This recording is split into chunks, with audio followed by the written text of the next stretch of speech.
BJP से प्रवक्ता नेहा धवन जी हमारे साथ जुड़ गए हैं। स्वागत है आपका हरियाणा न्यूज पर। नेहा जी, क्या क्या चल रहा है चंडीगढ़ में? गठबंधन टूट रहे, नए मंत्रिमंडल का गठन हो रहा है। देखिए ज्योति जी, अभी तो मीटिंग का दौर शुरू होगा और इस विषय में अभी कुछ भी स्पष्टता से आपको बताया नहीं जा सकता। जो भी फैसला होगा आपके समक्ष आ जाएगा। अगर गठबंधन रहेगा तब भी हम तैयार हैं एक साथ चुनाव लड़ने के लिए, और अगर गठबंधन नहीं रहेगा तो भी मुझे लगता है कि दोनों पार्टीज के जो कार्यकर्ता हैं, वरिष्ठ नेता हैं, इस बात के लिए सहज स्वीकृति हमारी बनी रहेगी, क्योंकि हमने बहुत अच्छी एक स्थायी सरकार हरियाणा को दी है। ये पोस्ट अलायंस जो हमारा हुआ था सरकार के बनाने के लिए, और उसके लिए जनता के काम को करने के लिए, और वो हमने बाखूबी निभाया है, चाहे वो जेजेपी की तरफ से हो चाहे बीजेपी की तरफ से हो। हमारा ये गठबंधन बहुत अच्छे से निभा है, और मुझे लगता है कि तो क्या आप सीट शेयरिंग को लेकर ही बात कहाँ बिगड़ी है फिर, इनको सीट न दिए जाने पर?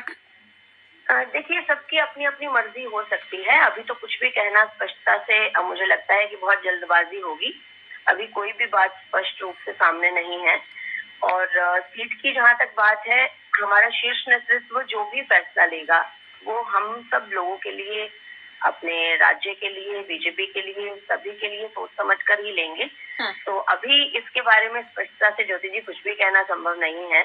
तो जो भी रहेगा आपके सामने आएगा कि किस तरह से हो सकता है गठबंधन चले भी और हो सकता है नहीं भी चले। जो भी फैसला रहेगा अभी चलिए, जब तक कुछ नहीं होता आप ये कह रही हैं, आप कुछ कह नहीं सकते, लेकिन हम तो कह सकते हैं ना। हम ये कह रहे हैं कि गठबंधन टूटना तय है, जानती आप भी हैं, आपकी मजबूरियां।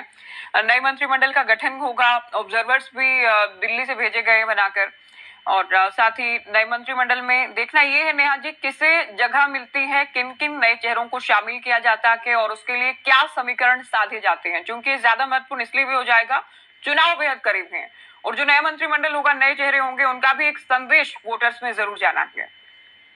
जी बिल्कुल, ये तो देखना ही होगा कि अगर गठबंधन नहीं चलता है तो हमें किस तरह से, अभी जो विधानसभा के चुनाव जब तक नहीं होते हैं तब तक हमें सरकार को चलाए रखना है। तब तक हमें जो जनता के काम है, विकास के काम है, उसकी रफ्तार को धीमा नहीं करना है। वो भी अपने सही तय समय पर वो कार्य होने चाहिए।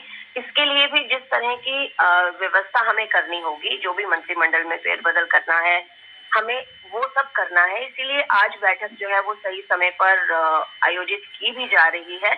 जिस तरह की भी विशेष बात, देखिए, सब जरूरी है सरकार को स्थायी रूप से चलाना, और विधानसभा चुनाव में अभी देरी है। अभी तो लोकसभा के चुनाव है, और अगर लोकसभा के चुनाव से पहले अगर ये फैसला शीर्ष नेतृत्व की तरफ से आता है कि गठबंधन नहीं है, तो सरकार में फेरबदल तो जरूरी है। और उसके लिए जो भी प्रिकॉशनरी स्टेप्स हैं, क्योंकि अभी ये भी कहना बिल्कुल भी उचित नहीं होगा ज्योति जी मेरे द्वारा कि गठबंधन नहीं चल रहा है, क्योंकि कोई भी फैसला किसी भी समय आ सकता है। अभी ये मैं ये बात स्वीकार करती हूँ, राजनीति में कुछ भी संभव है, आप ठीक कह रही हैं। लेकिन अभी तक जो जानकारी है, हम तो उसी के आधार पर बात करेंगे ना, कि अभी तक हमें ये जानकारी मिल रही है कि गठबंधन टूट रहा है, नए मंत्रिमंडल का गठन हो रहा है।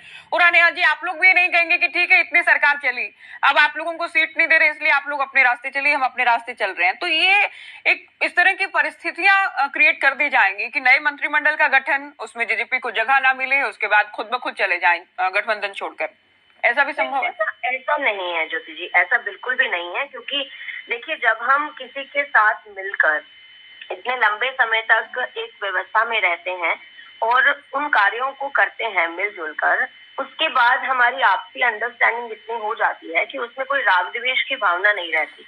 जो भी होगा वो बिल्कुल स्पष्टता से होगा, टेबल पर बैठकर चर्चा होगी। अगर देखिए, जरूरी नहीं है कि किसी एक बात पर हम लोग सहमत हो या वो लोग हमारी किसी बात पर जेजेपी के लोग सहमत हो। स्पष्टता से खुलकर बात होगी टेबल पर। अगर दोनों में सहमति होगी तो ही उस पर आगे बढ़ा जाएगा। कोई भी ना तो दबाव की राजनीति काम आती है और ना ही कोई किसी से यहाँ पर कोई डरता है, घबराता है। अगर सहमति होगी तो ही काम होगा। इसलिए मुझे